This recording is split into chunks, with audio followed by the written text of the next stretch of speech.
en completo, y que al cierre del webinar os enviaremos a todos el acceso al informe completo, que ya debería estar en nuestra web también disponible. Así que creo que no mucho más.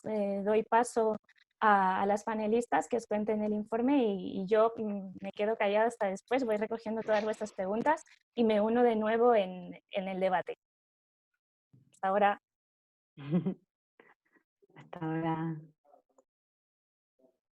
Gracias, Idoia.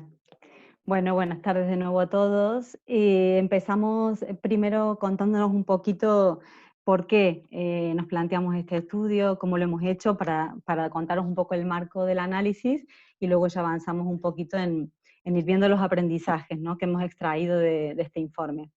Aquí lo que vamos a ir viendo es una síntesis de todo el estudio. Lo tenéis disponible en la web de Canvas, y después de que termine el webinar os enviaremos el informe completo, y también podréis tener esta PPT, pero bueno, solo comentar que aquí vamos a ir viendo pantallazos más que todo, porque lo que nos interesa es daros los resultados más destacados y poder luego también conversar con vosotros. Entonces, ética empresarial y ODS en tiempos de pandemia. ¿Por qué nos planteamos hablar de esto? Nosotros venimos hace tiempo en Canvas, y también junto con Cristina, pensando en cómo revisar, actualizar el significado de la ética y los valores para realmente lograr que los objetivos de desarrollo sostenible, la Agenda 2030 de Naciones Unidas, se convierta cada vez más en la hoja de ruta de la sostenibilidad y en una realidad, ¿no?, a la hora de tomar decisiones en las empresas. Lo que vimos con el contexto de la pandemia es que esto era aún más necesario, y que nos interesaba poder ver, bueno, cómo las empresas estaban actuando en una situación de crisis como la actual, y cómo esto podía tener que ver o no con la ética, y qué tipo de valores emergían. Cuando hablamos de ética nos referimos a que todas las organizaciones generan un clima ético, con la consecuente generación de valores, ¿no?, que al final es lo que define la forma en que tomamos decisiones. Al final la ética parece algo conceptual y lejano, pero es muy tangible y muy concreto, porque es lo que nos va ayudando a priorizar y a guiar las decisiones en las organizaciones, cohesionan a las personas en un sentido o en otro, y de esa manera también las organizaciones tienen un impacto muy grande, porque generan una cohesión social en torno a un tipo de comportamiento u otro.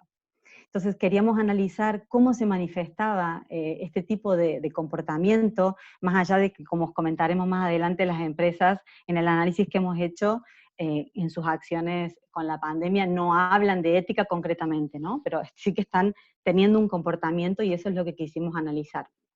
Entonces, la situación de emergencia que vivimos por el COVID-19, de alguna manera veíamos que más que nunca necesitaba que lo analizáramos desde el punto de vista de la ética, porque estamos en un contexto en el que estamos viviendo todos de alguna manera una necesidad de una regeneración social.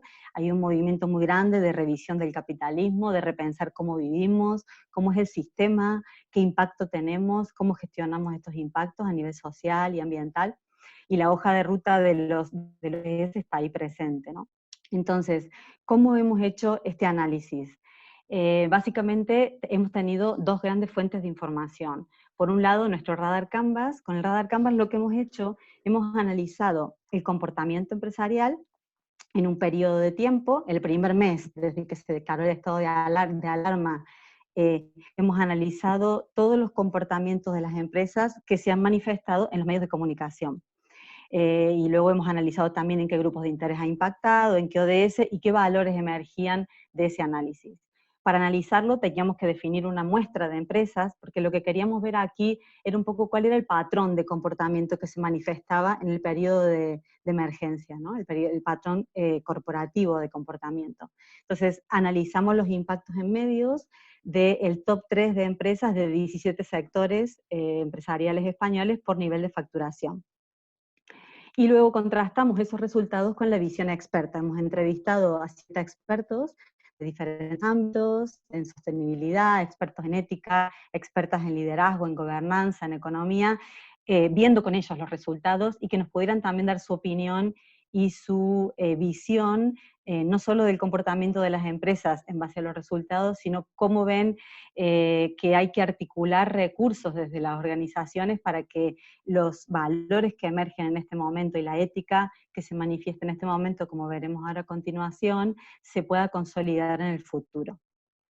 Entonces, este es un poquito el marco, el objetivo con lo que hemos hecho y un poco el espíritu que nos ha movido a este estudio.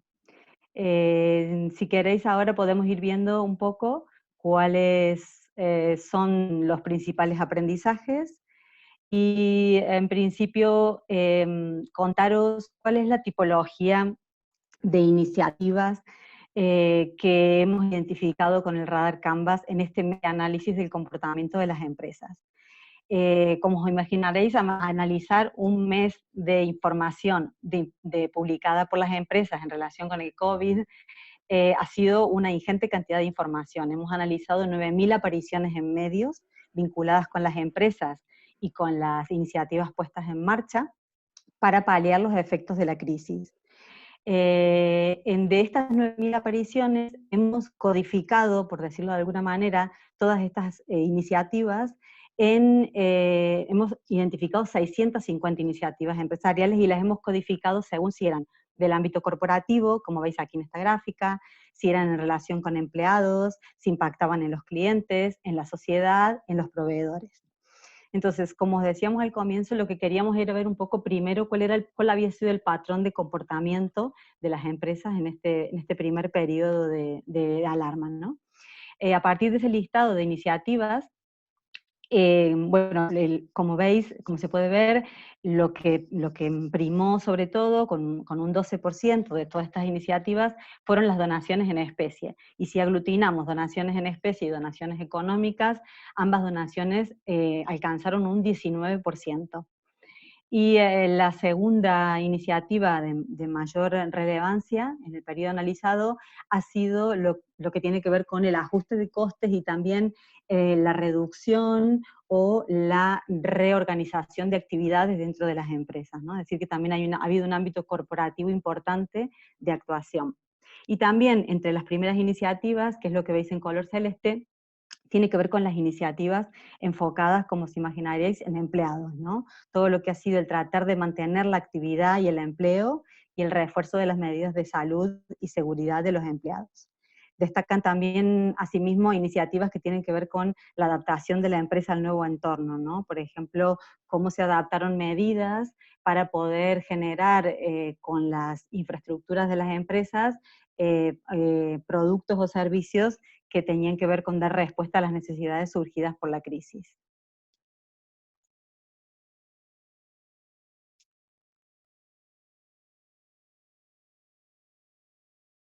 Si vemos profundizando en los aprendizajes que comentaba Claudina, a la hora de cuál es el impacto que ha tenido los diferentes grupos de interés, se ve claramente que esta pandemia ha demostrado que es la hora del diálogo, ¿no? Pero un diálogo no como un instrumento coyuntural o en una etapa crítica como la que estamos viviendo, sino como un valor ético, ¿no? a mantener cuando alcancemos el final de la crisis. ¿Por qué decimos que es un valor ético? Porque al final la ética tiene mucho que ver con el diálogo, con hablar con el otro, con hablar con los grupos de interés, y aquí se demuestra claramente que en esta pandemia sí ha sido, ¿no? Uno de los datos que arroja el estudio es que el 69% de las empresas impulsan iniciativas en apoyo de 3 o más de 3 grupos de interés diferentes, ¿no? Esa idea de que la empresa forma parte de la sociedad y que sin la sociedad las empresas no pueden estar, se ha demostrado con estos datos, ¿no?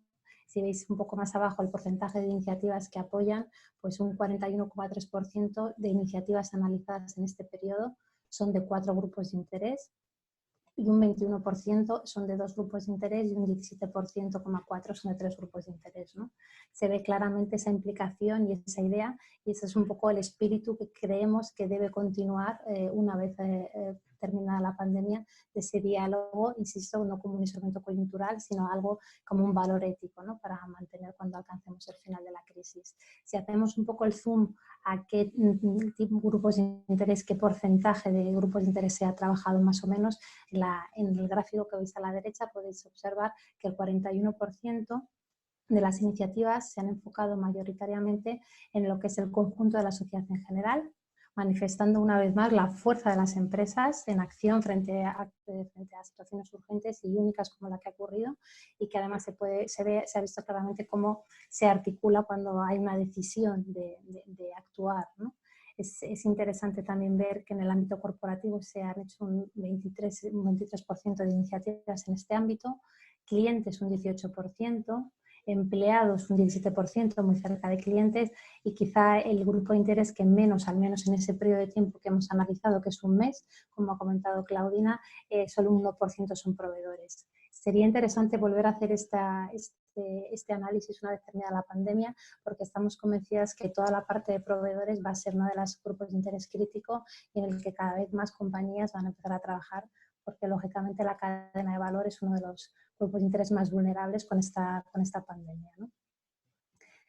Además de analizar los grupos de interés y qué impacto tenían, quisimos, por la idea, un poco el objetivo de este estudio, que es el de trabajar en cuál es el impacto que se tiene en los ODS, pues hicimos un análisis de cuáles eran los ODS en que más se estaba impactando. Si bien es cierto que cuando se hizo el análisis, las empresas, nosotros analizamos lo que se decía de las empresas en los medios de comunicación, online y offline, y sí es cierto que los mensajes que trasladaban las organizaciones a los medios no identificaban la iniciativa con un ODS, pero nosotros lo que hemos hecho a través del Radar Canvas es analizar en qué ODS han tenido un impacto mayor estas iniciativas analizadas, ¿no? Y bueno, lógicamente al tratarse de una crisis sanitaria global, pues la salud de las personas ha jugado un papel altamente relevante dentro de todas las iniciativas que se han llevado a cabo en un momento como el que estamos viviendo, ¿no? Entonces, el ODS 3, que es el relacionado con la salud y el bienestar, pues es el que tiene un mayor impacto en las iniciativas que se han realizado, con un 38,75%. Pero no obstante, al ser iniciativas que están impulsadas por las empresas y que esta crisis sanitaria pues también se deriva de una crisis social y desgraciadamente de una crisis económica, pues se explica, ¿no?, que el segundo ODS que más impacto tienen estas iniciativas es el ODS 8, que es todo lo que tiene que ver con el trabajo decente y crecimiento económico, ¿no? Luego, en menor medida, si veis también el ODS 10, todo lo que tiene que ver con la reducción de las desigualdades, tiene un impacto del 8,78%, en gran cantidad de medidas porque son iniciativas que han puesto en marcha las organizaciones para proteger colectivos especialmente vulnerables, y con esta pandemia se ha demostrado aún más la diferencia que hay, ¿no?, entre unos y otros. Y luego también todo lo que tiene que ver con el ODS 9, que sobre todo la parte de innovación, infraestructura, ha habido numerosas iniciativas tecnológicas, innovadoras, pues, que han llevado a cabo muchas empresas de reinventar productos que ya se estaban haciendo, darle un enfoque innovador para que pudieran servir. Pues son realmente los 4 ODS que, digamos, en este periodo analizado han tenido mayor impacto. Luego le sigue el ODS 17, que cuando veamos la parte de expertos y veamos un poco los aprendizajes a futuro, en Canvas somos unas muy convencidas que va a ser un ODS que se va a trabajar muchísimo tras la pandemia, que es todo lo que tiene que ver con las alianzas, ¿no?, para lograr los objetivos. Yo creo que sí, esta crisis lo que nos ha enseñado es que el diálogo, sobre todo entre empresas y gobiernos y administración pública, no existía, y que a raíz de la pandemia cada vez se está haciendo más, y yo creo que es la clave para poder salir de aquí, ¿no? Y sobre todo siguiendo el lema que tiene la Agenda 2030, ¿no?, de no dejar a nadie atrás. Y para no dejar a nadie atrás se ve claramente que hay que trabajar en coalición. Esta crisis ha demostrado que solos los gobiernos no pueden, ni solo las empresas pueden, ni solo no solo la sociedad, sino que tenemos que trabajar todos juntos, ¿no? Sí. Otro de los análisis que hemos hecho interesante, que creíamos que daba luz al estudio, es analizar qué verbos se están utilizando para comunicar las iniciativas, ¿no? Qué cosas, qué verbos, qué valores se estaban activando más y se estaban comunicando más en este análisis que hemos hecho, ¿no?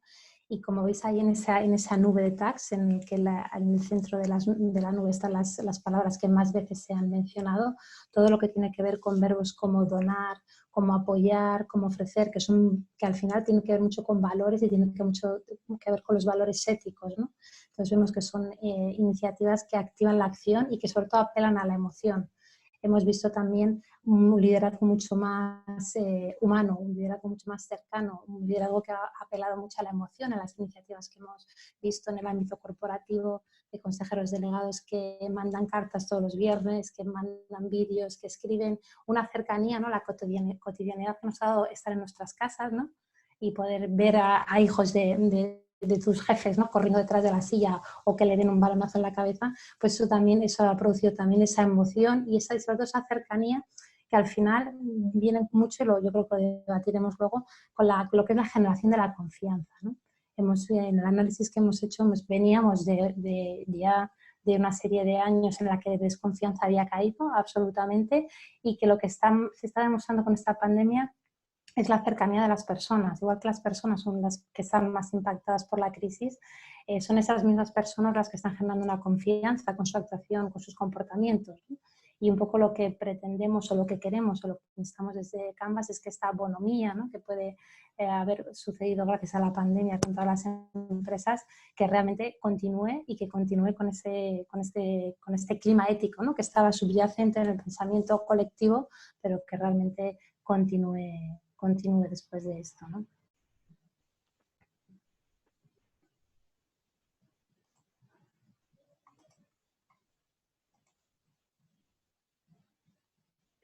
Pues lo cojo allí donde lo dejabas, Isabel, en ese pensamiento colectivo, ¿no? Bueno, yo lo primero que quería decir es que ha sido un placer acompañar a las amigas de Canvas en esta aventura en la que hemos intentado entender qué estaba pasando en el mundo de la empresa en un momento de absoluta convulsión, como han sido las primeras 4 semanas de esta pandemia, con todo lo que ha llevado y que no hace falta recordar porque todo lo tenemos en mente. Una de las primeras cuestiones que hemos descubierto es que es verdad eso que dicen, o parece que es verdad eso que dicen, de que las crisis no cambian la historia, pero la aceleran, ¿no? Y que por lo tanto tendencias que veníamos viendo ya previamente, que se venían detectando, de repente han cobrado mucha más actualidad, han cobrado más protagonismo y se ven de forma más clara. En el ámbito del papel de la empresa también ha sido así.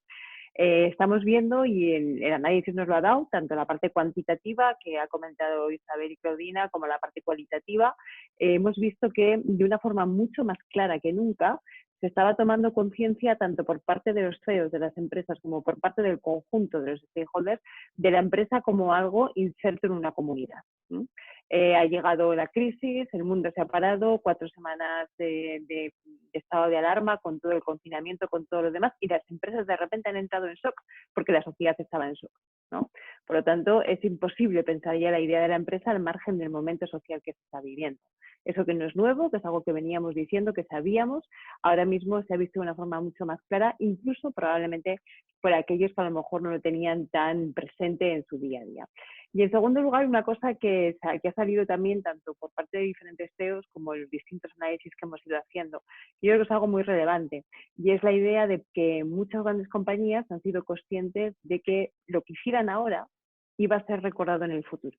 Es decir, que se acabó el cortoplacismo o la reacción coyuntural en un momento determinado, movidos por una sensación de humanidad, de solidaridad instantánea y momentánea. Yo creo que eso de alguna forma ha calado en la empresa, haciendo ver la manera en que ahora reaccionemos, lo que hagamos y cómo lo hagamos, va a ser algo que va a permanecer en nuestra imagen, que va a permanecer en nuestra reputación, que va a decir mucho de nosotros para bien o para mal, ¿no? Y por lo tanto, eso se ha visto de alguna forma que ha impregnado el discurso y que ha impregnado la forma de hacer de gran parte de las empresas, ¿no? En ese sentido, hay una apuesta importante que se ha estado viendo y que los datos así también nos lo corroboran, por pasar de acciones puntuales a la creación de mayores alianzas. Alianzas que a veces son con otras empresas, a veces son con entidades sociales o con otros sectores, pero alianzas con una vocación, en primer lugar, de albergar miradas plurales, en segundo lugar, de tener recorrido a largo plazo. Por lo tanto, no sería tanto una cuestión concreta de una acción puntual, sino que sería más una mirada más a medio o una mirada más a largo plazo. Y eso nos sitúa también en otro de los debates que pensamos que tiene relevancia, que es el que da título a esta diapositiva, ¿no? De alguna forma se ha percibido, tanto en el análisis de las personas expertas como en la parte cuantitativa, que ha habido una aceleración de la evolución nuevamente, una aceleración de una tendencia que se venía viendo sobre el discurso o los grandes debates acerca del rol de la empresa en la situación actual. De la misma manera que hace un tiempo el debate sobre la RSE empezó a trasladarse y empezó a circular de lo que sería la responsabilidad corporativa a eso que llamábamos, ¿no?, que la empresa cree valor, que la empresa aporte valor, en estos momentos se está dando un paso más, que es empezar a debatir qué es eso del valor, ¿sí? Qué son las cosas que crean valor, cómo se crea el valor y cuál es el propio concepto de valor, ¿no? Seguro que todas y todos estáis pensando en Mariana Mazzucato, ¿no?, y en ese libro del valor de las cosas. Yo creo que habrá un debate que de alguna forma hemos visto reflejados tanto en las aportaciones de las personas expertas como en muchos de los datos que nos venían saliendo, ¿no? En ese sentido, cuando hablamos que hay que redefinir qué es eso del valor y cómo se crea, también estamos hablando de redefinir no solamente lo que hacemos, sino lo que hacemos, el cómo lo hacemos y el con quién lo hacemos, ¿no? Por eso probablemente también haya habido mayor presencia o esté habiendo mayor presencia de apuestas que hablan de alianzas a medio y largo plazo, que plantean abordar desafíos de forma conjunta, no solamente por parte de una empresa, sino de forma conjunta con el resto de actores. Y en ese sentido, de alguna forma, el valor, la idea de valor y eso que es crear valor, empieza a ocupar un papel, si no central, al menos sí que muy, muy relevante en el debate actual sobre la responsabilidad social o sobre el rol de la empresa, ¿no? En definitiva, yo creo que se podría decir que en un momento en el que casi todo se va a ver sometido a reconsideración, esta crisis nos va a obligar a repensar nuestro estado de bienestar, nuestro modelo de desarrollo, nuestras prioridades, y aquí hablo de lo político, lo social, lo económico, lo personal también. En ese momento también el rol de la empresa va a ser replanteado. Y en ese sentido, el plantear cómo se puede generar valor y qué es lo que aporta ese valor, creemos que puede ser uno de los ejes que ayuden a volver a resituar cuál es el papel de las corporaciones en una sociedad tan compleja y tan plural como la que vivimos.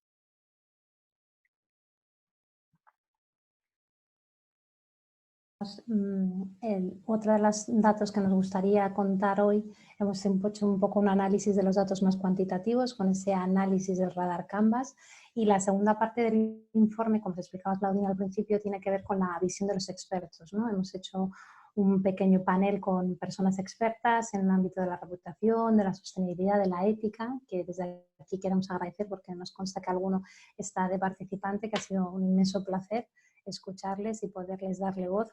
Y un poco lo que les pedimos a los expertos es, partiendo de esos datos que hemos compartido con vosotros ahora, que ellos nos identificaran qué oportunidades veían de esta crisis y de estos aprendizajes, qué amenazas también veían o qué riesgos, y luego qué tipo de alianzas o claves veían, ¿no? En la parte de oportunidades es interesante porque a la vez es una oportunidad y puede ser un riesgo, pero claramente se veía que la posterior crisis económica que va a conllevar lógicamente esta pandemia puede suponer un estímulo para una nueva ética empresarial o puede producirse que se relegue a un lugar secundario, ¿no? Se ve claramente que hay como 5 grandes oportunidades que los expertos han identificado. Uno es todo lo que tiene que ver con la reconstrucción del contrato social, que ya lo venimos hablando a lo largo de esta tarde. Ese clima ético que veíamos que está subyacente en ese pensamiento colectivo. Se ha hablado mucho antes de la pandemia, durante 2019, de la necesidad de un cambio en los modelos capitalistas. Desde agosto de 2019 con la Business Roundtable, el Financial Times forrado de amarillo diciendo que el capitalismo hay que estar reseteado. Las iniciativas que ya estaban surgiendo a raíz de este run, ¿no?, de que realmente las cosas no se pueden hacer así, y que sobre todo que veíamos que no se estaba haciendo demasiado caso y se estaba gestando algo ahí, ¿no?, de qué está pasando, ¿no? Incluso los propios economistas de la Escuela de Chicago ya se estaban empezando a plantear antes de esta pandemia que había que hacer las cosas de otra manera, ¿no? Entonces, bueno, ahí se ve claramente que hay que reconstruir el contrato social. Se ve claramente también lo que nos dicen nuestros expertos, que ese contrato social tiene que tener una parte verde, de economía verde, en el sentido que la reconstrucción se debe basar en una transición justa, pero manteniendo un vínculo muy claro entre planeta, salud y economía, que es un poco lo que ahora mismo ha saltado por los aires y que creo que es importante esos 3 ejes, ¿no? Y que muchos economistas ya están trabajando en ese sentido. Otra oportunidad clara que los expertos nos indican es el liderazgo, ¿no? Un liderazgo con componentes éticos. Hablábamos al principio de que efectivamente se ha visto un liderazgo más cercano, humano. CEOs ahora desconocidos con una empatía y una cercanía que no conocíamos, ¿no? Y con un compromiso con la sociedad muy alto, vemos que es un momento ideal para reforzar eso, ¿no? Ese liderazgo, y que no quede en una cosa muy a corto plazo, sino que realmente vaya más allá, ¿no? Porque nosotros que trabajamos también mucho todo lo que tiene que ver con el propósito en Canvas, ¿no? El porqué de una organización. Cuando hablamos de liderazgo ético, imaginaros una vez que salgamos de casa y que volvamos a esa nueva normalidad, como lo queráis llamar, o a la normalidad de antes, pero con mascarilla, como dicen algunos, cuando vuelves a tu oficina, cuando vuelves a tu empresa, y tienes que tener muy claro, tienes que tener muy alineado cuál es el propósito, del por qué yo estoy haciendo esto que estoy haciendo. Y más ahora, después de todo lo que ha pasado, ¿no? Entonces, aquellas compañías que realmente tengan ese liderazgo, en el que tengan muy bien explicado desde el propósito, qué es lo que quieren hacer con la compañía, cuál es su propósito económico, social y medioambiental, es una oportunidad única, ¿no? También veíamos que es una oportunidad para los objetivos de desarrollo sostenible.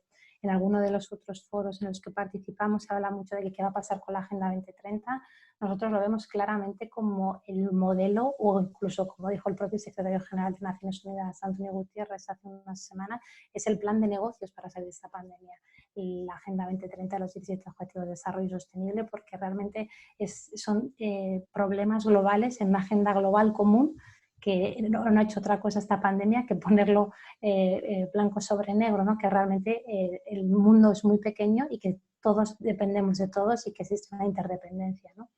Y por último, otra oportunidad que señalaban los expertos es todo lo que tiene que ver con cómo lograr un impacto en la reputación y en la competitividad de las empresas, ¿no? Porque al final los expertos nos indicaban que aquellas organizaciones que se posicionen claramente como changemakers o como líderes, ¿no? Que estén apostando por una conciencia social, una conciencia medioambiental, en el que haya un intercambio y un diálogo real con los diferentes grupos de interés, con un activismo corporativo, pues podrán rentabilizar su imagen de marca y, por tanto, la reputación y su competitividad, ¿no?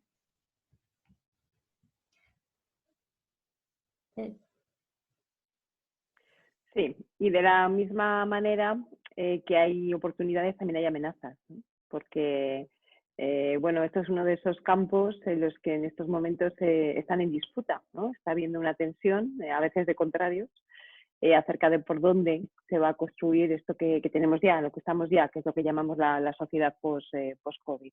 Por lo tanto, yo diría, como consideración general, en todo o en casi todo de lo que en estos momentos tiene que ver con la esfera de lo público, existen tendencias en sentido contrario que en estos momentos están peleando, ¿no? Hay caminos que se bifurcan hacia dónde pueden evolucionar. Esto que estamos hablando de aquí también.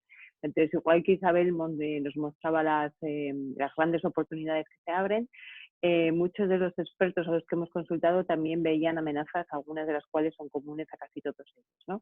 Lo primero es el aquí no ha pasado nada y por lo tanto volvemos al business as usual, esto ha sido un mal sueño, una pesadilla, no aprendemos, ¿no? Y volvemos a hacer las cosas como siempre.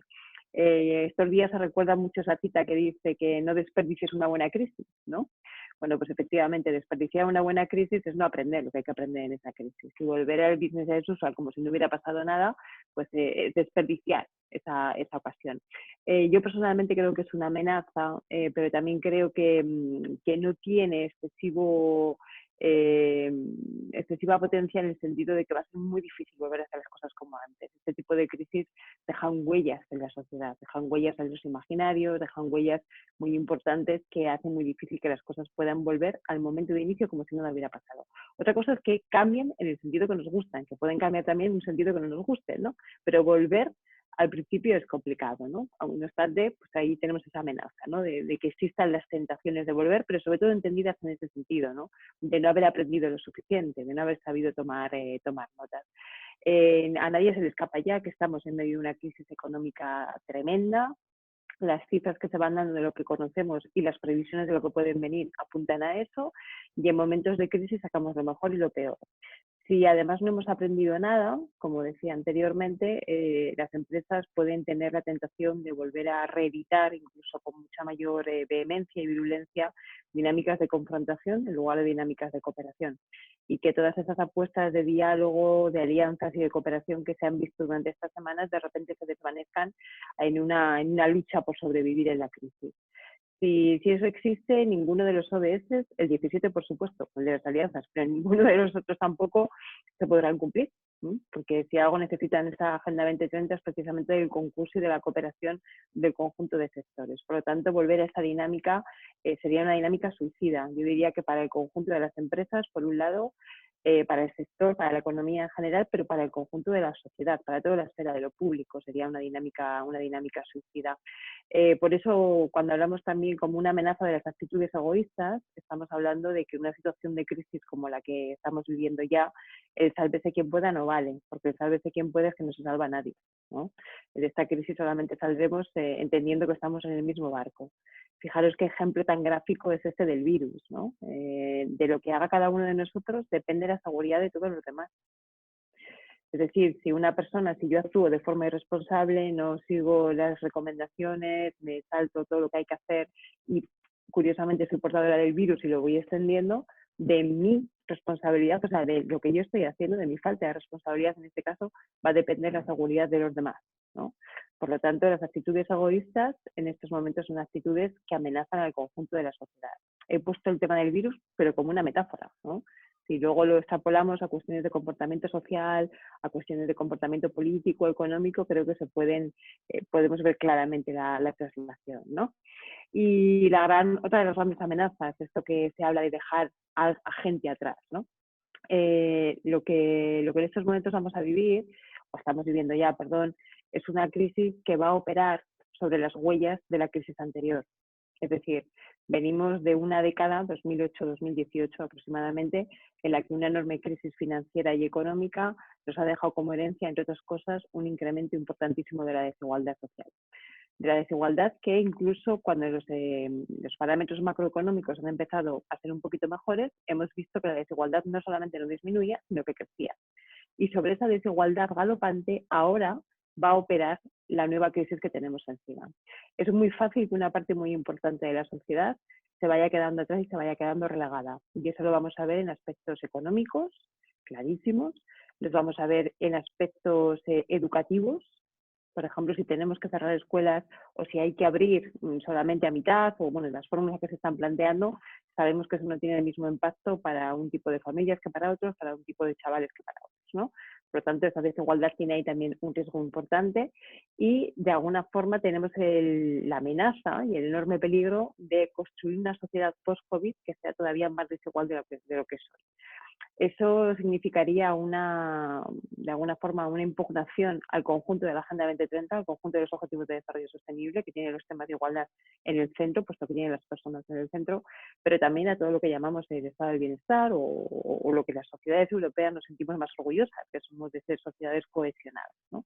Por lo tanto, ojo con estas 4 amenazas, que hoy que estamos todavía imbuidos e imbuidas, yo creo que de una ola muy importante de cooperación y de solidaridad puede que las veamos lejos, pero cuando se vayan relajando, si es que es así, ¿no? Y vayamos un poco asumiendo lo que ha sido el shock sanitario y empecemos a ver el shock económico, conviene que tengamos las amenazas presentes precisamente para conjurarnos en no caer en ellas.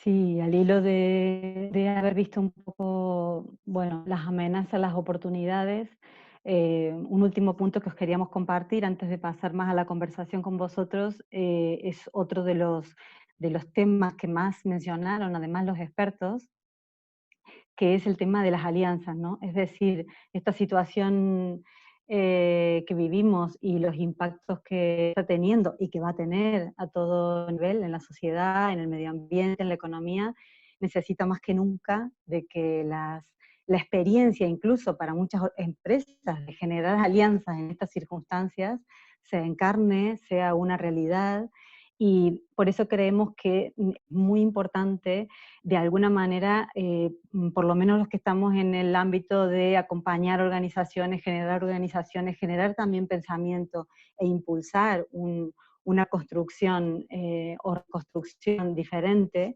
del escenario al que volvemos. Creemos que es muy importante cohesionar este actual clima ético, le llamamos nosotros, de alguna manera que se ha generado con el comportamiento de las empresas, ¿no?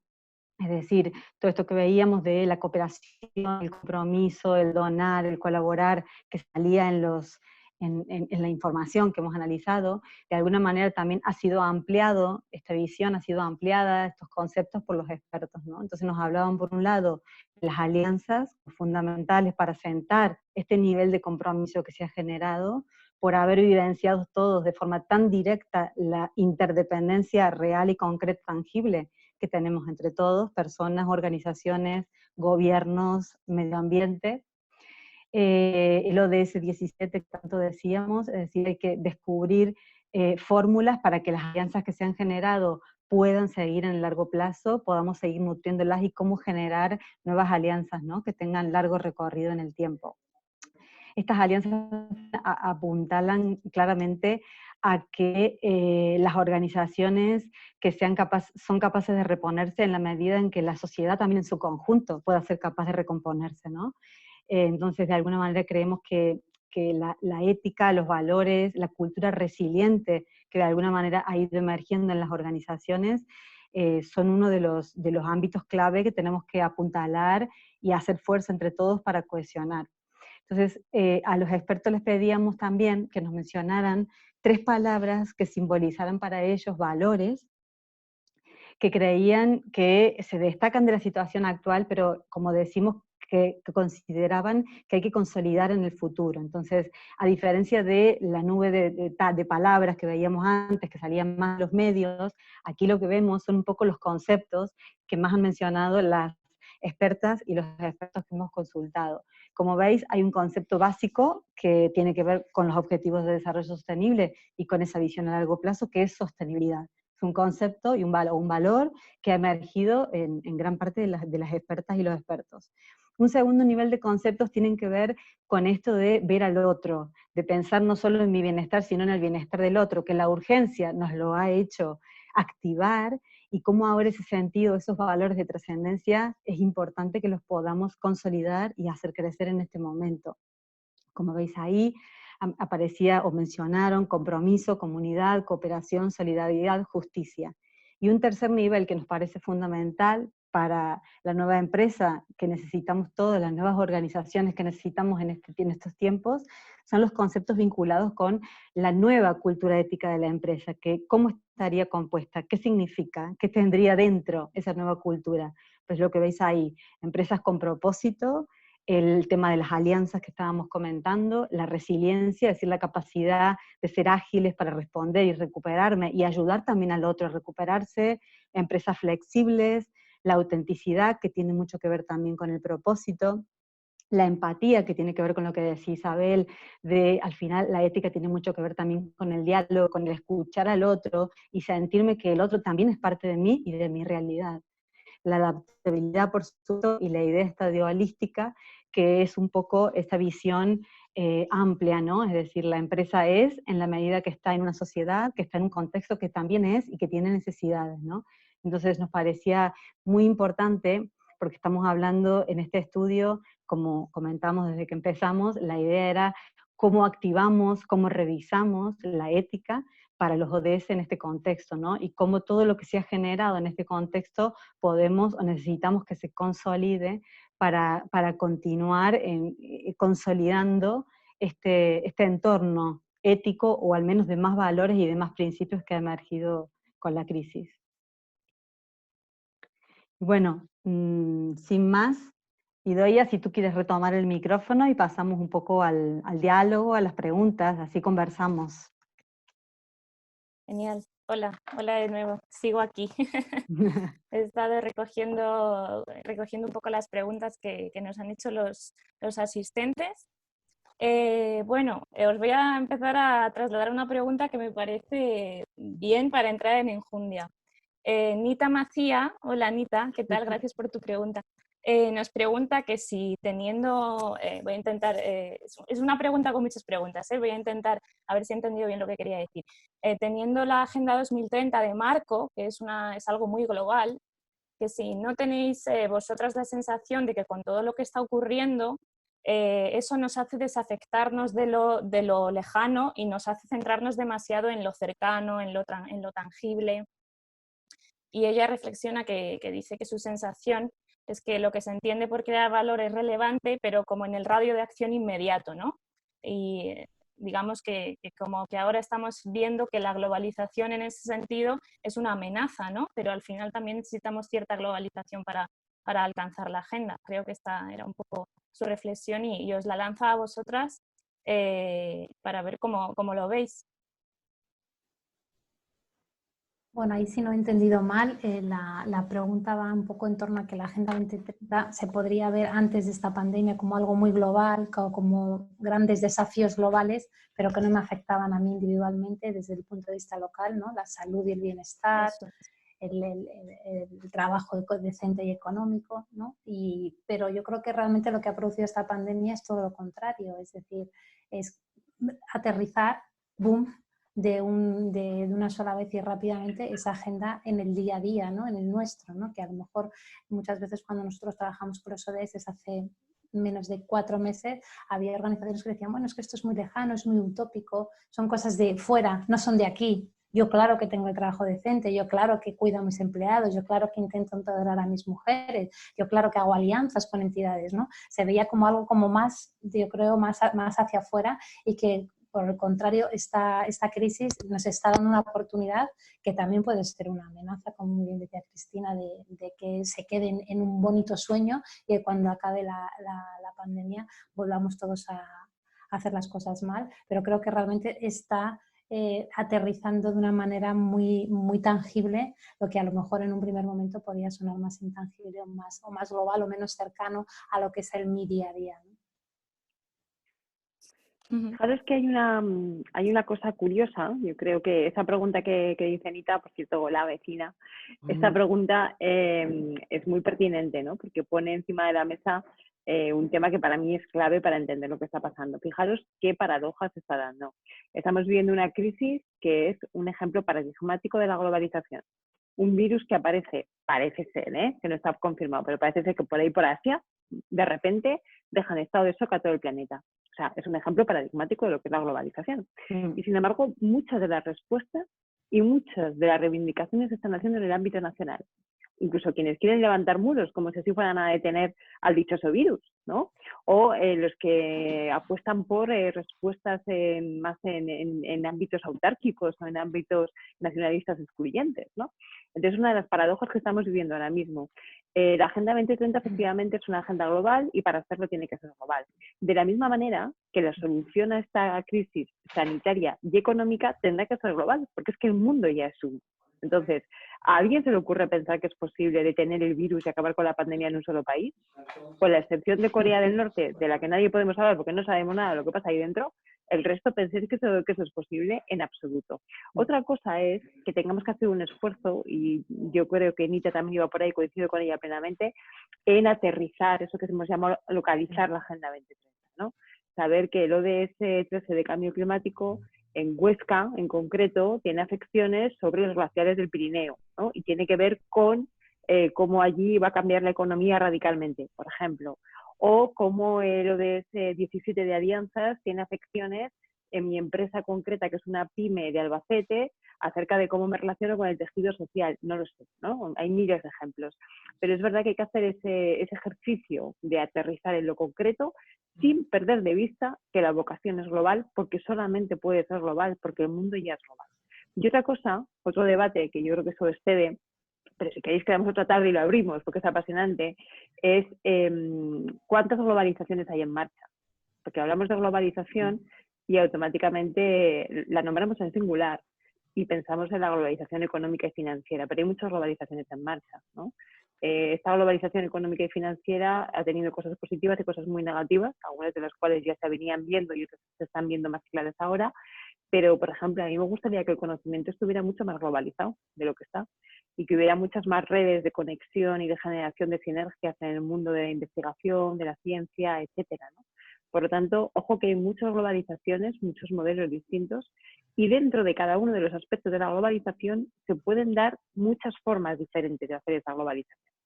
Que la globalización que conocemos hoy tenga problemas es evidente. Que esos problemas sean inherentes al concepto de globalización, no, porque puede haber muchos modelos de globalización distintos, ¿no? Entonces, probablemente será uno de los temas que también nos tocará repensar más pronto que tarde. Sí, siguiendo con esa idea de las diferentes formas de globalización, ¿no? Isabel Rosell trae a colación el concepto de lo local, ¿no? Y reflexiona ella que a lo mejor hay una falta de cultura del tema de la globalización. Parece ser que el tema de la globalización como tal ahora entendemos que lleva implícita una perversión, ¿no? Pero el COVID nos está demostrando que si hacemos, digamos, esfuerzos locales, ¿no? Que inciden en lo global, pues esa es la forma de avanzar, ¿no? Ella considera eso, ¿cómo creéis que si hay una falta de cultura de este tema de la localización? Dice que sí, a lo mejor sería tendría más impacto, sería más relevante a nivel de valor hablar de lo universalmente común y lo fundamental.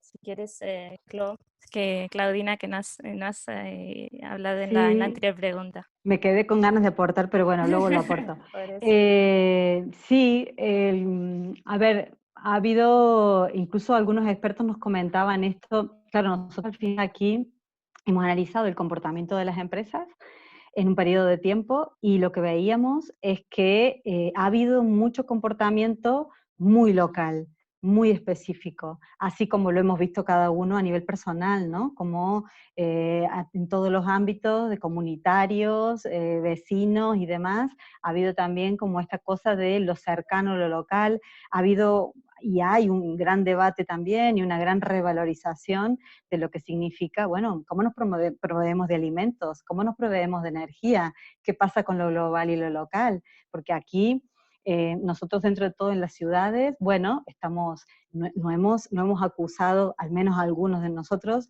no hemos acusado déficit de cosas elementales, ¿no? Pero hay determinados lugares en los que si la pandemia creciera mucho, sería catastrófico por el tema de poder, bueno, y está sucediendo en algunos países menos desarrollados, ¿no? O sea, el no poder acceder a los alimentos básicos o a recursos básicos. Entonces, al final esto sí que nos sitúa en una tesitura de, sí, estamos en un entorno global, interconectado, sin duda, y como decíais, realmente el virus es más que simbólico de lo que se puede expandir más allá de nuestro control y de nuestra voluntad, y de lo que cualquier poder pueda creer que controla.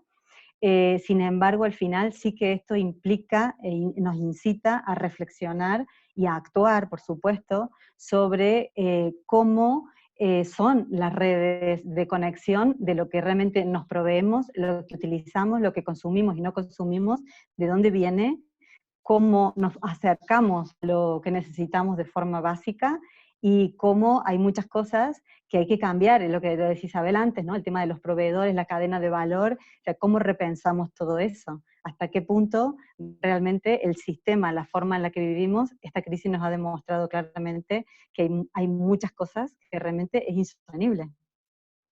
Sí, ahí al hilo de lo que decía Claudina, los proveedores y lo de lo local, yo creo que esa va a ser la sensibilización que vamos a tener, ¿no? Sí. Decíamos al principio cuando veíamos en el estudio el dato de que con proveedores eran las iniciativas que menos estaba haciendo y yo creo que es la primera que se tiene que empezar a hacer para salir de esto, porque al final se ha demostrado que no podemos tener una cadena de valor tan externalizada centralizando el 90% de las cadenas de producciones en Asia. Entonces vamos a tener que volver a lo local por el imperativo legal, vamos, en el sentido de decir, no podemos seguir así, ¿no? Entonces yo creo que es verdad que no éramos plenamente conscientes, igual que como muy bien decía Claudina, no éramos conscientes de la importancia de la agricultura, no éramos conscientes de la importancia de la ganadería, no éramos conscientes porque dábamos por hecho que yo bajaba debajo de mi casa en un supermercado hasta las 12 de la noche y si tenía ganas de comerme un bistec a las 11 de la noche me lo comía, ¿no? Entonces este confinamiento también nos ha hecho a todos, ¿no? Porque yo creo que no hemos hablado de eso, pero yo lanzo la pregunta, pero también hay que hablar mucho de nosotros como ciudadanos. O sea, este estudio analiza lo que han hecho las empresas, pero hemos insistido que las empresas solas no pueden salir de esta crisis y los gobiernos solos. Y nosotros como ciudadanos, ¿qué rol tenemos? ¿Qué papel vamos a jugar a partir de ahora? ¿Cómo vamos a ser de activistas o no, ¿no? Hay estudios, el último que hizo Edelman en marzo, precisamente analizando esta pandemia, que decía que el 71% de la población iba a castigar a aquellas empresas que no estuvieran realizando un comportamiento ético en sus organizaciones. ¿Hasta qué punto eso va a ser verdad en diciembre o en 2021, en 2022? Yo creo que también es una oportunidad única para que nosotros realmente, como ciudadanos, y hablo como Isabel López, seamos realmente activistas en el buen sentido. Es verdad que la palabra activismo en español suena mucho a las barricadas, ¿no? Puede sonar un poco coyunturalmente, a gente le puede dar miedo, pero en el sentido del compromiso ético que nosotros como individuos tenemos, ¿no? Con nuestro propósito personal, nuestro propósito profesional y la exigencia que tenemos que tener en nuestra vida con todo, ¿no? Con lo local, con lo global y con ese sentido de la ética que venimos hablando durante toda la tarde, ¿no? Totalmente. Os comparto una reflexión de Patricia. Nos dice: la globalización es un privilegio. Tal vez podríamos pensar los ODS desde ese centro, ¿no? Para cerrar un poco esta parte. Hay varias personas que nos han preguntado sobre el cambio climático, que tienen sensación de que se ha quedado un poco a un lado, como que las empresas han hecho un montón de cosas centradas en temas humanos, ¿no? Y como que se ha dejado de hablar del cambio climático, cuando también es una crisis que está ahí. ¿Cómo lo veis, chicas? Cristina, esa es tuya. Mía, me lanzo. Esa es tuya. Gracias. Me alegro que me hagas esta pregunta, no me lo voy a decir. Efectivamente, eso ha pasado en el ámbito de las empresas, lo hemos estado viendo. Bueno, una cosa, hay que decir que este estudio recoge las 4 primeras semanas de la crisis. Es decir, si lo volviéramos a hacer ahora, desde hoy hasta dentro de 4 semanas, seguro que saldrían cosas diferentes, porque claro, todo va evolucionando, ¿no? Pero durante esas 4 semanas, que es con lo que hay que comparar, efectivamente en el ámbito de la empresa los temas ambientales han desaparecido, pero es que en el ámbito de lo público es exactamente igual, en el ámbito de las administraciones públicas me refiero, en el ámbito de los medios de comunicación, etcétera, etcétera, etcétera. Hace poco precisamente presentábamos en ECODES un estudio del Observatorio de Cambio Climático y Medio Ambiente, donde se iba viendo cómo, en primer lugar, cómo se había estado comunicando cambio climático desde los medios de comunicación el año pasado, y luego hacemos una comparativa con lo que estaba pasando ahora, ¿no? Y efectivamente, pues bueno, pues se ha caído de qué manera. A mí no me preocupa, bueno, me preocupa todo. No me escandaliza tanto que se haya caído en los primeros días de la pandemia, porque es normal que en un momento tan absolutamente abrumador como el que se ha vivido, pues la atención estaba donde estaba. Lo que me preocupa muchísimo, me alarma y me escandaliza, es que cuando se está hablando de la recuperación, de la reconversión, de la sociedad post-COVID, no tenga el protagonismo que tiene que tener. Eso es lo que me aterra. Cuando vemos que de repente se están empezando a hacer comisiones de reconstrucción o de recuperación en parlamentos autonómicos, en ayuntamientos, en el Congreso de los Diputados, ¿no? Hoy se constituía una de ellas, y vemos que las cuestiones de cambio climático no están por lo menos de forma presente en los primeros titulares, ¿no? Yo confío en que estén de manera transversal después, pero en una primera línea no están, ¿no? Cuando vemos que se está empezando, en Europa se está haciendo una apuesta muy importante acerca de cómo incentivar la economía, cómo dinamizar, y todavía hay quien duda de que los criterios de sostenibilidad tengan que estar allí, que los criterios de cambio climático tengan que estar presentes en esa reconversión, en esa puesta en marcha nuevamente de la economía, ¿no? ¿Cómo es posible que nos estemos planteando esto? Y ese es otro de esos terrenos en disputa que yo decía que había antes. Porque fijaros qué curioso, tenemos a Hungría y a Polonia en el ámbito de la Comisión de la Unión Europea diciendo que esto del Green New Deal está muy bien, pero que para más adelante, que ahora lo primero es recuperar la economía, ¿no? Entonces déjame seguir quemando carbón y déjame seguir haciendo lo que estaba haciendo, que ya después, si acaso, ¿no? Ya veremos a ver. Pero es que aquí en España hemos visto como la Junta de Andalucía rebajaba los estándares y los requisitos ambientales en muchas de sus contrataciones con la excusa de tener que incentivar de nuevo la economía. O estamos viendo como hay algunos sectores económicos muy importantes que están planteando que deben tener acceso al crédito y al dinero público sin necesidad de ningún tipo de condicionalidad ambiental, porque eso dificultaría la recuperación, y entonces lo del medio ambiente, para cuando ya nos hayamos recuperado, ¿no? Pues entonces empezamos a hablar de lo verde. Es decir, existe un peligro de que volvamos a considerar el medio ambiente o la calidad ambiental como un lujo que solamente se pueden permitir aquellas sociedades que ya están desarrolladas y que son ricas. Ese es el gran peligro, porque la salida de la crisis o es verde o no será, y esto no es un eslogan.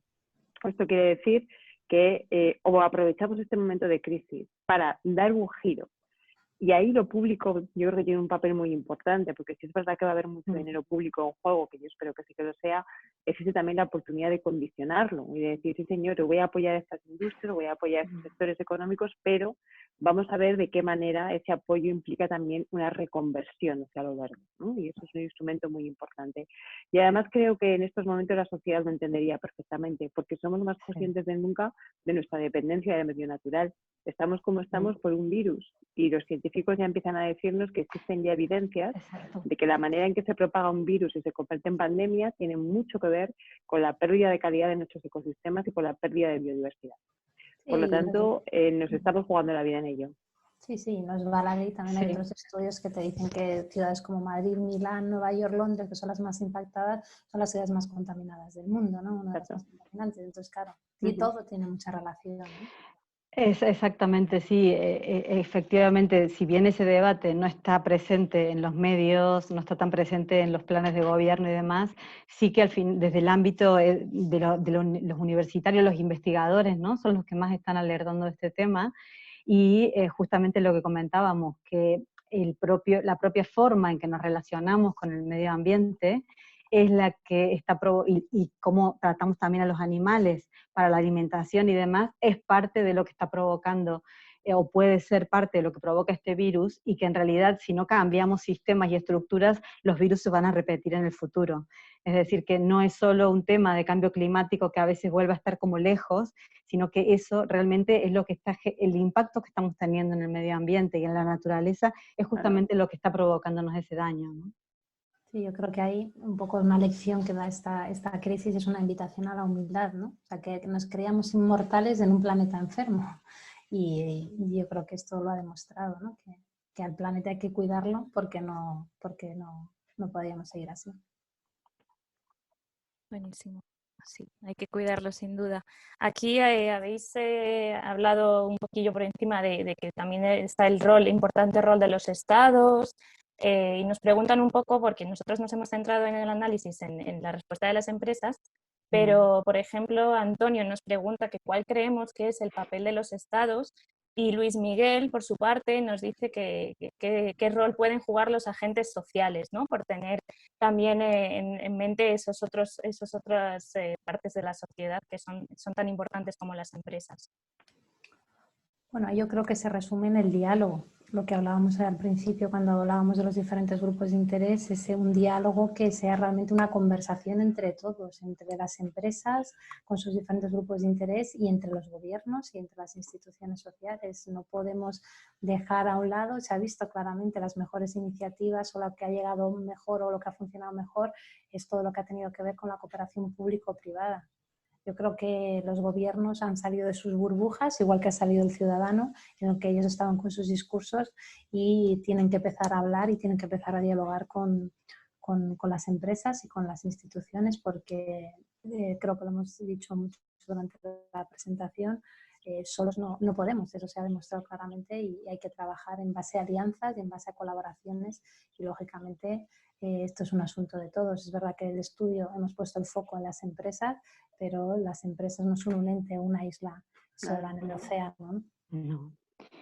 Sí, y un elemento que también ha emergido muchísimo en el informe, y bueno, lo hemos vivenciado seguramente muchos de nosotros, es que se ha revalorizado en sí lo que es el valor de las personas, ¿no?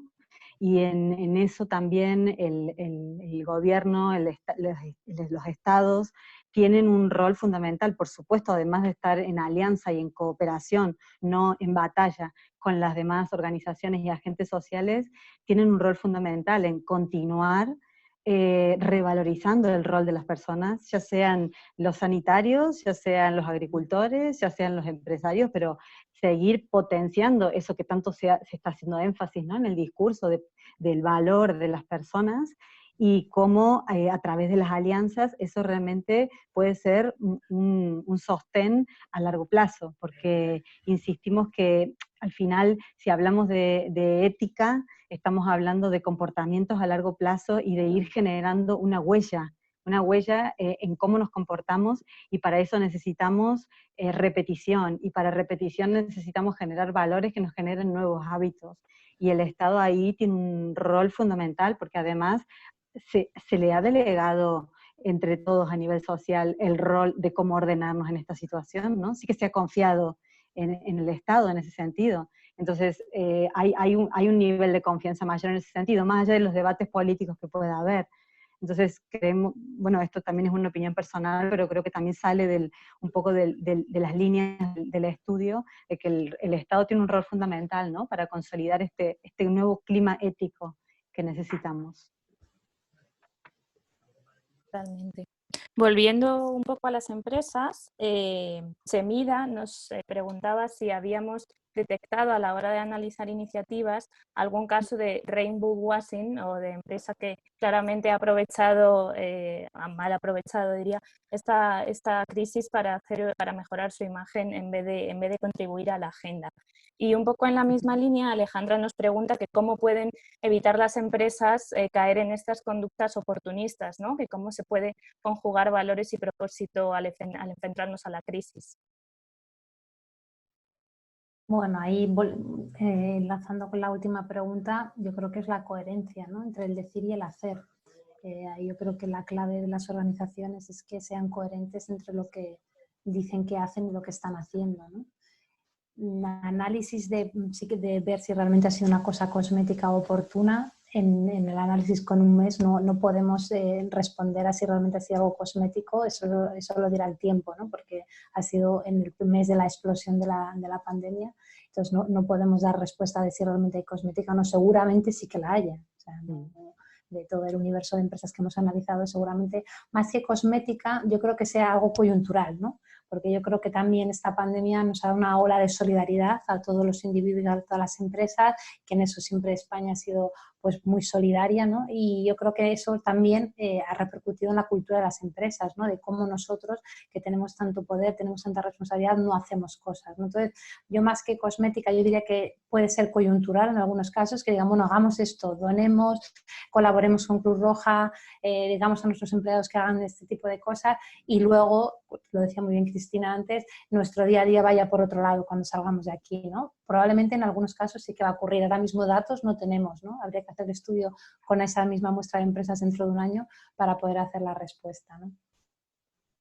Totalmente de acuerdo con lo que dice Isabel. Solamente apuntar una cosa más, y es que en momentos tan sensibles como este, la sociedad va a ser ahora, o sea, está siendo y va a ser especialmente exigente y vigilante con ese tipo de comportamientos. De la misma forma que ahora mismo ya empresas que no han estado a la altura van a empezar a pagarlo enseguida, a medio y largo plazo también, porque la sensibilidad en estos momentos, como es normal, pues se convierte en mucha mayor exigencia. Por lo tanto, el que juegue a ponerse maquillaje está jugando con fuego hoy. Siempre, pero y más. Sí, además, esta crisis en particular deja muy claro que las empresas con sentido, que tienen definido su propósito, que tienen unos valores claros, que tienen como un corpus de identidad y de sentido definido, han podido ser las más resilientes, ¿no? Y de alguna manera lo han ido demostrando. Y bueno, está claro que son las que mejor salen de la crisis, y no solo las que mejor pueden salir de la crisis, sino las que puedan ofrecer la mejor versión también para el talento, para las personas, para, como decíais, para que las personas quieran estar allí, quieran pertenecer. Es decir, que para las empresas, si como hablábamos al comienzo, al principio, cuando se empezó a hablar de propósito y demás, se veía como algo distante, como un claim y demás. Sí. Ahora muchas de las empresas, y eso nosotras lo vemos más allá del estudio por la relación con muchísimas organizaciones, ahora esta situación les ha hecho tangibilizar, como decíamos, el valor de las personas, claro, y cómo ese talento solo lo van a retener si aportan un sentido, si aportan valores y si consolidan de alguna manera el movimiento de principios y el movimiento ético que se ha generado con toda esta crisis, ¿no? Creo que era Antón Costas, ¿no?, el catedrático de Economía, que decía que esta pandemia va a ser un test para las empresas, ¿no? Un test en el sentido de aquellas empresas que ya venían trabajando, como decía Claudina, en un propósito, un impacto social y medioambiental, con una coherencia entre el decir y en el hacer. Vamos a ver realmente tras la pandemia si eso era cierto o, como preguntaba la participante, era más cosmética o greenwashing. Sí, ahí de todos modos deciros que en el informe hay muchísimo más desarrollo de muchas de las preguntas que nos habéis hecho. Al final aquí hemos hecho una síntesis y hay muchísimo análisis. Incluso, si no recuerdo mal, en una parte también los propios expertos manifestaban que efectivamente había habido empresas que habían tenido un comportamiento totalmente egoísta y que en las propias redes sociales la sociedad los había criticado abiertamente, ¿no? Entonces, ahí en el informe también podéis ampliar, podéis consultar y bueno, por supuesto que también podéis escribirnos y consultarnos si tenéis más dudas o si queréis profundizar en algún punto, ¿no? Lo digo porque por ahí hay alguna pregunta que son muy amplias y muy profundas y en el estudio sí que hemos tenido el tiempo de poder analizar, ¿no?, un poquito más, de forma más fina algunos puntos. Perfecto. Sí, totalmente. Os voy a lanzar la pregunta de un amigo que tiene que ver con lo que comentábamos antes.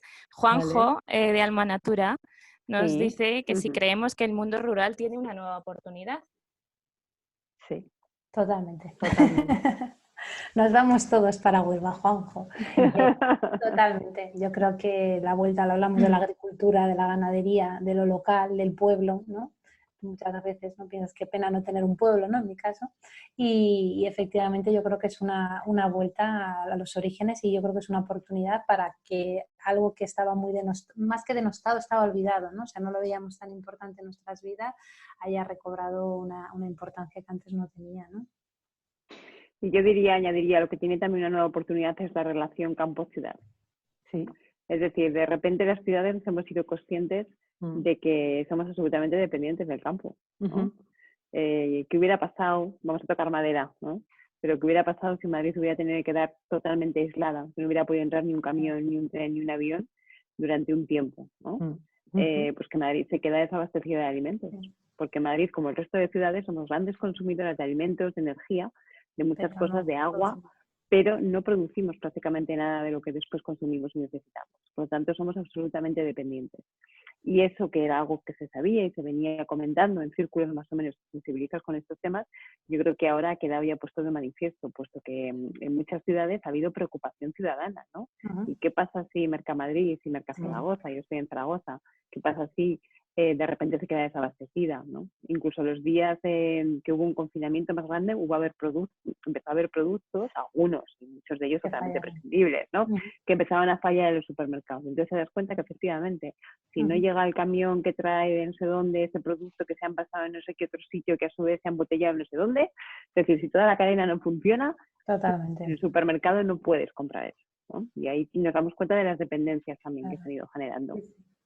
Y ahí otro punto también que aporta a esta revalorización del medio rural, además de por todo lo que estamos comentando, es que realmente estamos comprobando que podemos trabajar de otra manera, que podemos, en muchos casos, no todo, pero en muchos casos podemos trabajar a distancia. Incluso somos más creativos y más innovadores y estamos más inspiradas, muchas o inspirados, trabajando con otro formato, a otro ritmo. Muchas empresas, incluso hasta las más reticentes de generar teletrabajo, cuando empezó el estado de alarma, hasta se han dado cuenta del valor que puede tener y que incluso pueden reducir costes, viéndolo de una forma económica básicamente, pero que también está generando unas dinámicas de equipo que está sorprendiendo a muchísimos directivos. Entonces, el ámbito rural está cobrando muchísimo valor, todos lo estamos revalorizando y estamos viendo todo lo que nos provee y también estamos viendo que necesitamos estar más distribuidos, que no podemos estar tan aglutinados en la ciudad y que tenemos oportunidad de hacerlo porque podemos generar otras formas de trabajo, es decir, no necesariamente si vives en un pueblo tienes que ser agricultor o criar animales, puedes trabajar en generación de conocimiento, puedes trabajar en tecnología, puedes trabajar en muchas cosas estando en un pueblo o estando en el campo. Entonces, creo que esto abre un campo de oportunidades enorme para revitalizar. Creo que era un periodista francés que decía, ahora en lugar del éxodo rural estamos viendo el éxodo ciudadano, ¿no? Es decir, nos estamos yendo en lugar del pueblo a la ciudad, ahora al revés, de París nos estamos yendo a las afueras de. Entonces yo creo que eso es una realidad, y que ojalá podamos entre todos ir construyendo unos sistemas, ¿no? Y unos mecanismos para que eso pueda ser tangible. Sí, eso linka con una idea que quedaría para otro webinar de este seminario, que es el futuro del trabajo, ¿no? O sea, cómo en los estudios que hacemos en colaboración con Corporate Excellence todos los años, Approaching the Future, que aprovecho para contaros que lo presentaremos ahora en breve, el 19 de mayo, el futuro del trabajo era una tendencia que iba saliendo cada vez más emergente, las necesidades de conciliación, las necesidades de flexibilidad, de combinar la vida personal con la vida laboral, pero veíamos que aunque era una tendencia muy relevante, en los 2 últimos años iba subiendo lo que las empresas estaban haciendo o apostando por la conciliación y por la flexibilidad, con medios como el teletrabajo, el coworking, pero claro, veremos el año que viene qué pasa, ¿no? Porque efectivamente, como dice Claudina, yo creo que ha sido una prueba fantástica de que se puede trabajar perfectamente, una generación de confianza con tus empleados, que como decía Claudina, muchas organizaciones no están dispuestas a darlo, no tanto por recursos, sino por la falta de confianza en su gente, y esto lo ha, igual que las crisis no aceleran todo, pues eso también lo han acelerado, y esto pues nos va a permitir irnos a Huelva con Juanjo sin ningún problema a trabajar, porque hemos visto que la fibra funciona y no se ha caído el sistema, que estamos todos trabajando en nuestras casas y entreteniéndonos en nuestras casas, o sea que sí, es una oportunidad fantástica para lo rural. Os hago un par de preguntas más para ir cerrando, porque la verdad es que han salido un montón de preguntas interesantes, pero por ir ya acabando. Recupero la idea que has dicho, Isa, de tendencias que llevan saliendo en Approaching the Future, el informe que hacemos en colaboración con Corporate Excellence, para preguntaros por otra tendencia que también sabemos que siempre sale y no hemos hablado nada, el tema de la mujer. Nos pregunta María Gozalves que si creemos que esta pandemia puede afectar de forma negativa a la brecha salarial y qué papel creemos que tiene la mujer a la hora de implantar estrategias de sostenibilidad. Yo ahí diría que todo, porque por lo menos nosotras, nuestros clientes, muchas directivas de sostenibilidad son mujeres. ¿Cómo lo veis?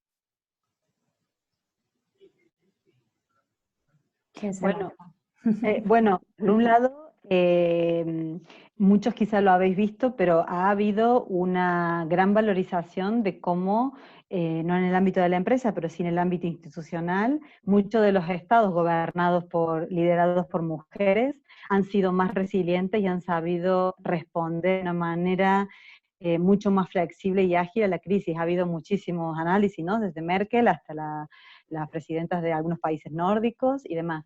Entonces, en ese sentido, bueno, ya viene habiendo hace tiempo, es una tendencia que venimos viendo de cómo, eso sí que también en las empresas, cómo los organismos en general, sean gobiernos como empresas que están liderados por mujeres, suelen tener una integración de la visión a largo plazo y de la sostenibilidad mucho más fuerte en su agenda de toma de decisiones que aquellos que no tienen una diversidad, sobre todo en los altos mandos, ¿no?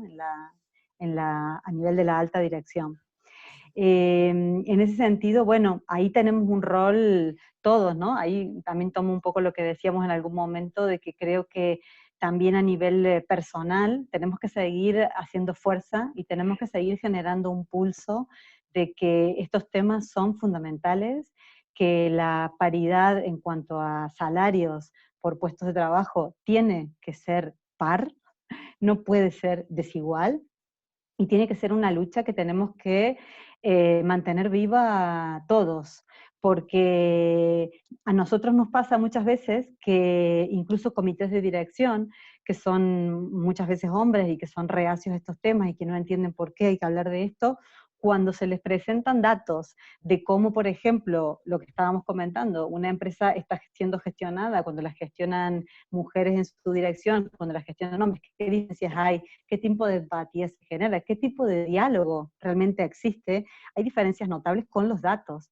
Y muchas veces, bueno, ahí implica un trabajo, como decimos nosotros, de seguir sembrando, de seguir haciendo fuerza, y cómo esto lo podemos trasladar al ámbito de las organizaciones, ¿no? Desde las organizaciones que podamos formar parte, liderar, y desde las organizaciones también con las que colaboramos.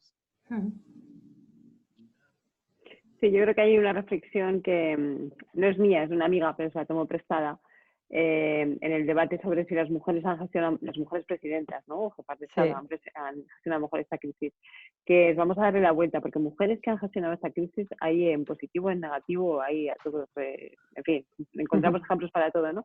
Pero igual podríamos preguntarnos qué tipo de sociedades son los que han permitido que según qué tipo de mujeres llegaran a ser presidentas del gobierno, ¿vale? Porque probablemente serán sociedades en las que primen una serie de valores y de ética, que es la que estamos buscando para hacer la explicación, ¿vale? Entonces no sería tanto el hecho de que sean mujeres las que llegan las que están gestionando eso, sino que están dentro de ecosistemas, dentro de sociedades con unos valores y con una ética que ha permitido que ellas estén ahí, ¿no? Entonces me parece que es un enfoque interesante para investigar. Sí, al hilo de eso, por dar un poco la otra parte o el riesgo que puede pasar, que yo creo que también estaba en la pregunta un poco implícitamente que nos hacían, todo el tema de la desigualdad, ya no tanto salarial, sino incluso del trabajo de la mujer. O sea, ahí yo veo como la cara de una moneda. Por un lado, positivamente, el poder estar trabajando en casa y el poder conciliar mejor la vida personal y laboral, eso para las mujeres es una oportunidad para crear ese caldo de cultivo que comentaba Cristina, de efectivamente que la sociedad se dé cuenta que las mujeres pueden perfectamente ser madres o tener una vida personal y trabajar. Pero por otro lado puede ser un riesgo, el riesgo en el sentido de que con los ERTEs, con el confinamiento, que aquella que esté más, por decirlo así, más olvidada o que sufra más en ese sentido sea la mujer frente al hombre, porque había muchas diferencias ya, ¿no? Entonces ahí es una cara de la moneda que puede salir de un lado o de otro, ¿no? Y que lo tenemos que tener muy en cuenta, sobre todo la parte de las desigualdades, porque ya partíamos de inferioridad en muchas cosas, no solo en brecha salarial, sino en lo que es puestos directivos. Entonces, por un lado, yo veo una oportunidad, como decíamos, de trabajar desde casa y poder conciliar y poder tener esa flexibilidad que muchas veces demandamos las mujeres, pero por otro lado pueden ser las más perjudicadas a la hora de no volver a incorporarse a sus trabajos, ¿no? por otros temas, ¿no? O sea que habrá que estar atentas y seguir apoyando, como dice Claudina, ¿no? Fenomenal, estar atentas y seguir activando esos cambios. Bueno, os hago una última pregunta también para cerrar un poco el debate, que es, yo creo, la macro pregunta, y por ir terminando, que son las 6:20. Nos preguntan que ¿cómo creemos que será la sostenibilidad después del COVID-19? ¿La sostenibilidad ambiental o la sostenibilidad en general? La sostenibilidad en general. ¡Wow! ¡Wow! La gran pregunta. Vaya pregunta. Quedamos mañana a las 8 de la mañana con 12 horas por delante. No, yo diría, es la gran pregunta. Y me atrevería a decir, no se puede contestar hoy. No hay evidencias para contestar. Yo podría contar lo que a mí me gustaría que fuera, ¿no? Lo que deseo que sea. Pero yo creo que hoy no hay evidencias para decir lo que va a ser. Y sobre todo si va a seguir siendo algo que esté en el centro del debate. Por eso empezábamos diciendo, ojo, que hay temas que están ahora mismo en disputa y que ahora mismo se están decidiendo por dónde van a ir, y este es uno de ellos, sin lugar a dudas. Yo, si tuviera que pedir la carta a los Reyes Magos, podría contestar cómo me gustaría que fuera la sostenibilidad. Yo creo que tiene que tener el vínculo, como se hablaba antes, de salud, planeta y economía. La economía sin la sostenibilidad no pueden ir separadas, y yo creo que ese sería mi deseo. Otra cosa es, como dice Cristina, es si realmente se va a producir así o va a haber algunas derivadas diferentes, ¿no? Sí, un poco en la línea, ¿no? Cómo integrar esa mirada de lo social y lo ecológico desde un punto de vista local y global a la vez, ¿no? Cómo también esto forma parte de, al final, esta idea que comentábamos de revisión del sistema en el que vivimos, de generar otro tipo de capitalismo, si es que se tiene que llamar capitalismo, y cómo evolucionar en esta conciencia de que somos realmente totalmente interdependientes con la naturaleza, entre las personas, y cómo llevar eso a un plano de realidad, ¿no? Nosotros por eso insistimos un poco si bien no tenemos, por supuesto que no tenemos la bola de cristal, justamente por eso insistimos que la Agenda 2030 y los ODS son ese marco, son ese guía y ese desafío ético y técnico también, ¿no? Tecnológico que tenemos, y que integrándolos, anclándolos en la realidad, viendo qué significan para nosotros como organización, cómo podemos contribuir más a algunos que a otros, cómo lo hacemos una realidad, de alguna manera nos puede ayudar a integrar esta idea de que la sostenibilidad en realidad es cómo vamos tomando las decisiones, ¿no? Qué valores nos guían, qué propósito tenemos, y es algo bastante más tangible y medible de lo que a veces nos parece o pueda parecer. Bueno, pues yo creo que vamos a ir despidiéndonos. Os lanzo ya la ultimísima última, que es mía, que es mía para cerrar, que nos digáis una palabra cada una con la que os quedáis, igual que hemos hecho ese ejercicio de elegir una palabra clave, ¿no? en esta situación. Os pido una palabra a cada una de vosotras y nos despedimos del webinar y de los participantes. ¿Una palabra o una frase, Idoia? Lo que tú prefieras. Si quieres una frase, una frase. ¿El qué? Perdona, Cris, ¿qué decías? Lo que digo, que estás enchufada, que te dejan la frase entera. No, yo pregunto. Una frase breve, como mucho, venga. No sé. Paso a mis compañeras panelistas. Venga, yo 2 palabras. Alianza, vale, Cristina. largo plazo. Perfecto. A mí me gusta mucho la palabra resiliencia, aunque hay gente que la ve como algo que puede ser conceptual, pero que lo puedes realmente vivenciar, ¿no? Cuando reconoces esa capacidad para reponerte, cuán ágil puedes ser para reponerte a nivel personal, a nivel organizacional, porque me parece que ayuda también a ver, a revisar, ¿no? A revisar cómo estamos como organización, como personas, qué valores nos guían, cómo nos estamos moviendo y qué opciones estamos escogiendo, ¿no? Porque creo que también una última cosa que lanzo y que yo me lo hago mucho en formato pregunta es ¿a qué voy a renunciar? Porque el nuevo contexto nos implica que, evidentemente, así como hemos tenido que reducir nuestro consumo por fuerza mayor, hay que reducir no solo el consumo, sino también muchos de los movimientos que hacemos, de las opciones que tomamos, ¿no? Pensando en esa visión colectiva e interdependiente. Yo diría que es el momento de la ética. Es el momento de la ética. Ahí lo dejo, de cierre. Buenísimo, pues muy bien, muy buen cierre, la verdad. Bueno, pues nos despedimos. Ya nos hemos ido despidiendo de algunos participantes que nos han tenido que dejar antes, pero nada, simplemente deciros muchísimas gracias por acompañarnos. Os enviaremos el informe y la presentación a todos los que os habéis suscrito, pero además contaros que ya está disponible en nuestra web el informe completo por si queréis consultarlo.